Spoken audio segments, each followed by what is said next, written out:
morning, my fellow treasure hunters and explorers. Today I'm going to talk about the Atocha, the famous treasure ship that went down off in the 1600s off the Florida Keys, that was found by famed treasure hunter Mel Fisher. I'm going to give a quick overview of the Atocha and what was found on it, and then talk about why this is important and how that applies to treasure hunters today.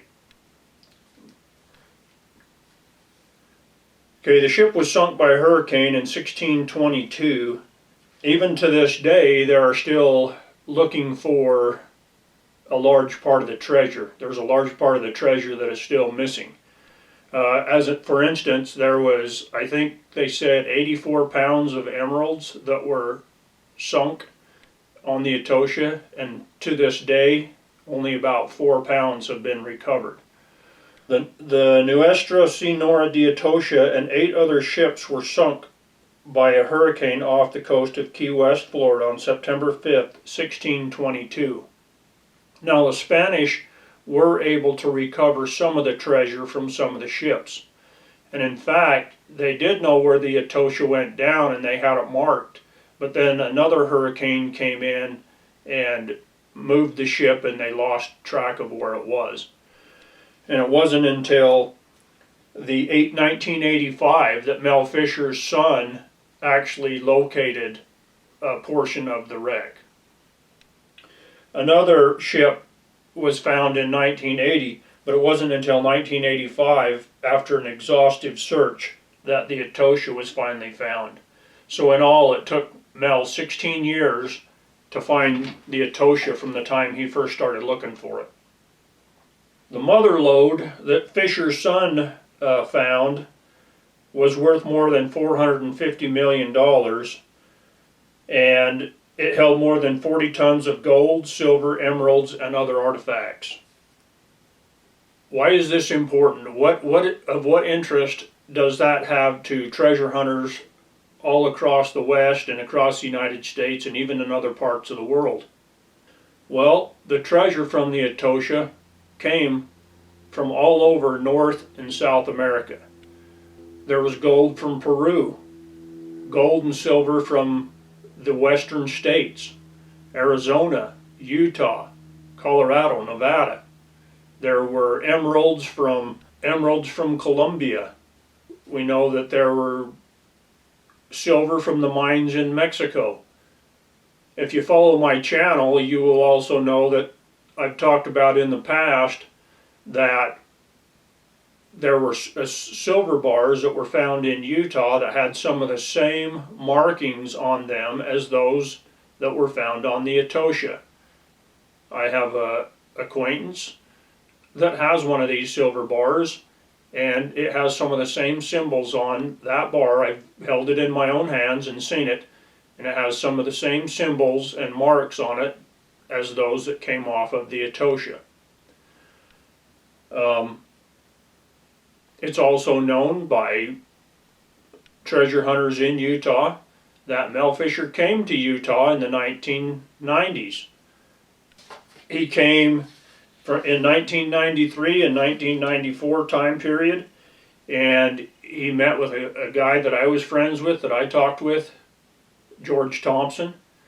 I have a good friend, a friend by the name of Steve Warby, that also actually worked for Mel Fisher while he was here. Steve was an old tunnel rat from Vietnam, and Mel had him go with him and look for some of the caves and some of the mines. There was a Native American guy who was also involved that I know of, that I met. He's no longer with us, but he was a veteran, and he also witnessed some of the things that went on when Mel Fisher was here. Mel Fisher met with the Ute tribe while he was here to try to get permission to go into some areas. And from the information that we've gleaned, we believe that Mel had a map that came from the Atocha that showed where some of the treasure on the Atocha came from. and that's why one of the reasons he came to Utah was to find where this treasure originated from. Now, it's my personal belief and the belief of some of my friends that are familiar with what went on, that Mel Fisher was looking for a couple of really valuable mines, but he was also looking for some of the vaults where the treasure was being stored previous to it being shipped to the coast for transfer. And that this map that Mel had perhaps had the locations of these vaults shown on this map. Anyway, that's what one of the individuals that actually saw this map was under the impression, was that he was looking for more of the storage places rather than the actual mines, that he wasn't really interested in mining. He was interested in finding the locations that the treasure was being held before, prior, or as it was being shipped, and that there was some indication that there were large quantities that were being stored and where it was coming from. And so this may play out, and there may be other areas where this same exact thing was going on, and I'm sure that there was many other areas where there were vaults or caches. We know that the Spanish were battling constantly with the English and with the French, and that they were raising money and losing money, and that their pirates were stealing their ships. Ships were being lost to hurricanes. Many years during the war with England, they couldn't ship things across for fear of being taken by pirates, by pirates that were endorsed by the Crown of England, and privateers that were sailing the Main, trying to prevent the Spanish from refilling their coffers. We know that the Spanish, there's evidence that the Spanish were here in Utah in the early 1600s.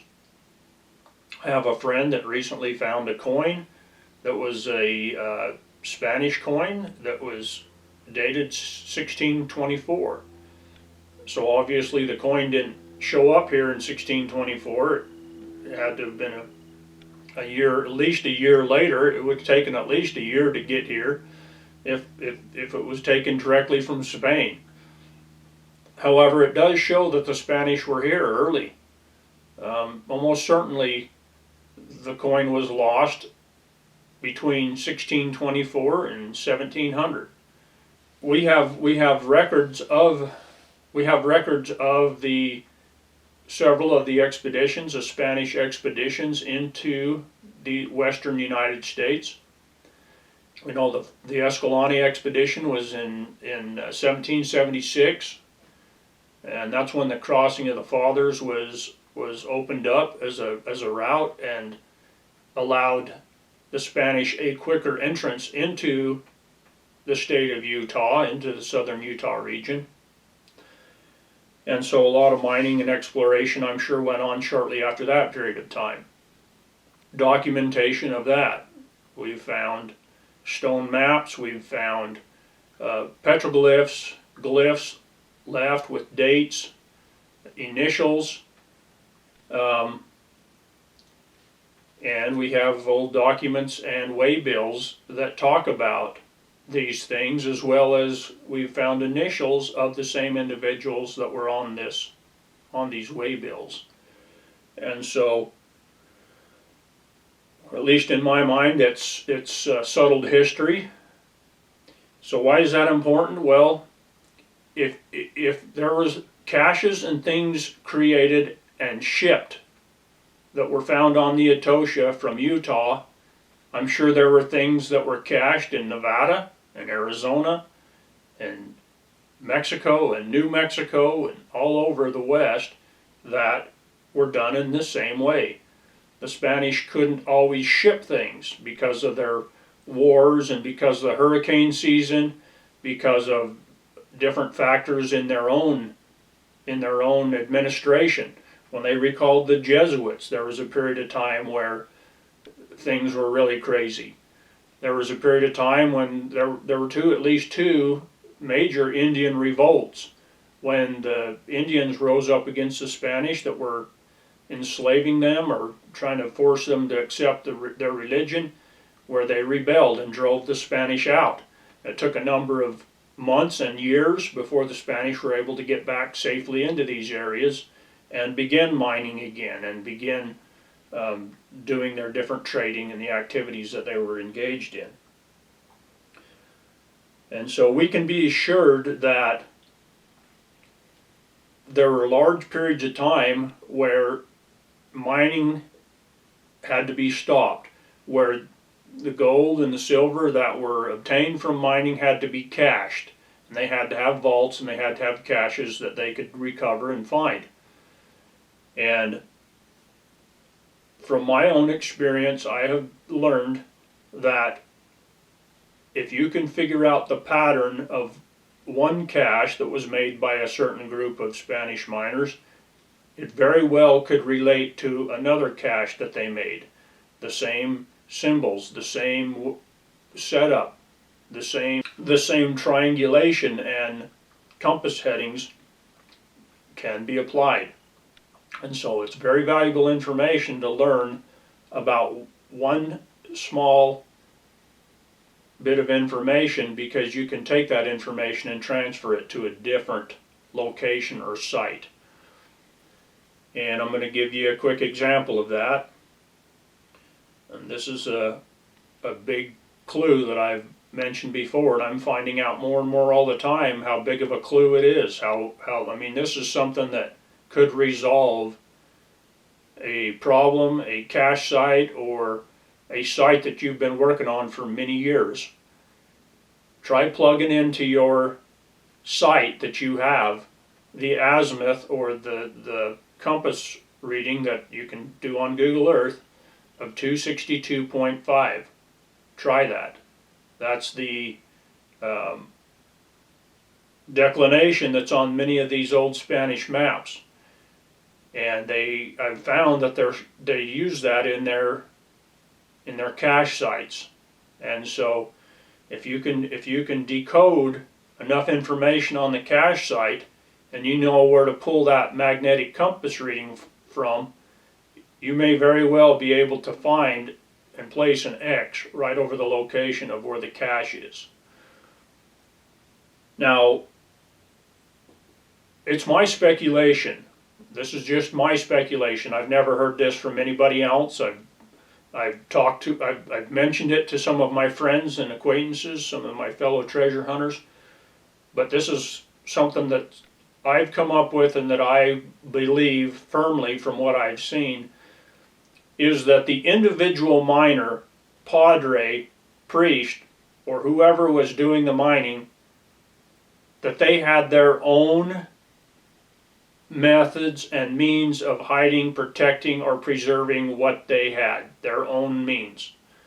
And yet for the king or the church or whatever was supposed to be the tithe that these miners were supposed to pay, had to be a set configuration, so that when the soldiers that were, I believe there was a shipping company or a group of packers that all they did, they were employed by the king, and all they did was they went from mine to mine to gather the king's fifth, his quinto, his 20%. And I believe that each one of these mining sites had to have a cache specifically for the king or for the crown, and that cache site had to be according to royal decree or specifications, so that whoever was coming to pick it up could locate it, recover it, and bring it back. And I have found that at least 3 sites now where the keys, the azimuths, the compass readings, and the cache configurations are identical. And the solution for one becomes the solution for another one. And so if you can identify these sites and find them, you can find where the caches were. Now the 3 sites that we've located so far that have these same identical solutions, they're all empty vaults. We found the vaults, but they're empty. So it was known. These vaults were known. They were used continuously, but they were also recovered continuously. And in most cases, they're probably empty. So if you get lucky enough to find a location where the Spanish were driven out, they died, the information was somehow lost, then you may be able to find one of these vaults or one of these caches. Now I think it's more likely that you will find a smaller cache or a cache left by the individual miner, the individual prospector, or an individual priest who owned some mines, or a family, because often those individuals died, or they left and they couldn't take it all with them, so they hid it, and then they were never able to come back. And that information would not be in the Spanish archives. It would not be in the king's records. So there wouldn't be anybody coming back to look for it. And I believe those are more difficult. Those are more difficult to find, but they're more likely to have something still in them than the caches that were ruled by the crown and recovered by the crown, because I believe they were recovered by the crown on a seasonal or several times a year basis, and that the records were kept about those locations, and even years later, even if things happened between countries or with the shipping or the hurricane season or the Indian revolts, those records were kept and amongst the church or amongst the crown, and they sent soldiers back when everything was clear, when everything had settled down, to recover it. And so I don't know if this helps anybody out on their own projects, but this is just some of the things that we've been finding. And so I believe the real key to finding some of these things is to be able to decode the smaller sites that you may come across, to find the clues, to try plugging some of these different factors in, this 262.5, or using the rule of Mark-Lowio, triangulation. I know among the Spanish they had several declination points, several compass headings that they liked, and a lot of those were 300, 333, 303, 33. I've seen 32 degrees used. And so, but the individual miner, the individual priest may have their own separate means and methods of hiding things and recovering things that they don't want anybody else to know or understand. And so those are the type of individuals who are actually in the field, that were often massacred by the Indians, often died from exposure to the elements, or from bad water, or from mercury poisoning, or from many other accidents or problems, a mining accident. That is the kind of history that's being held within the families in the old world, within the small documents. And so anyway, if you have anything that you're interested in, you're working on, that's Spanish related or in the area of the western United States, send me your information and I'll help you if I can. I've had a few individuals send me information or glyphs or things from different parts of the United States, or attributed perhaps to different groups, the KGCs, the Masons, or some of those things. And I'm not an expert on those things. I don't deal with those things all the time. I've seen sites that could be related to those things. I'm working on a couple of sites that are kind of mystery sites, but you'd be a lot better off in that. I'll be happy to help you if I can, but you'd probably be a lot better off to talk to some expert or somebody that's dealt with that a lot in your own area. My area of expertise is the western United States, Utah, Arizona, Nevada, Colorado, New Mexico, and mainly with the Spanish, the Jesuits, the Franciscans. And that's the research that I've been doing. That's the things that I'm interested in. And that's what I have most of the information and research in.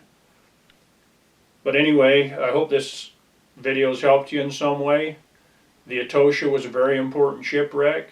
It set the stage for many other treasure hunts, for a lot more research. And I think in the future we're going to find out a lot more of these areas where treasure from the Atocha came from. It was well documented. The manifests were known, and the things that are still missing are still known. And so, you know, we know where a lot of the gold and the silver and the emeralds and some of the things that were on the ship came from.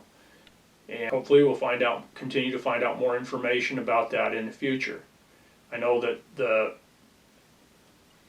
the research and the search for the Atocha and the rest of the treasure and the other ships is still ongoing, and there's still a lot of treasure out there in the Gulf to be found, as well as many other areas that I believe are being overlooked out in the oceans and the bays. But anyway, please like and subscribe and support this channel if you can. I've been really busy, and so I have a lot of information and things I want to get out there as I can. The summertime is my time for exploration and getting a lot of things done. And so there'll be a lot more in the field research type of videos coming out in the near future. Thank you. Have a great day.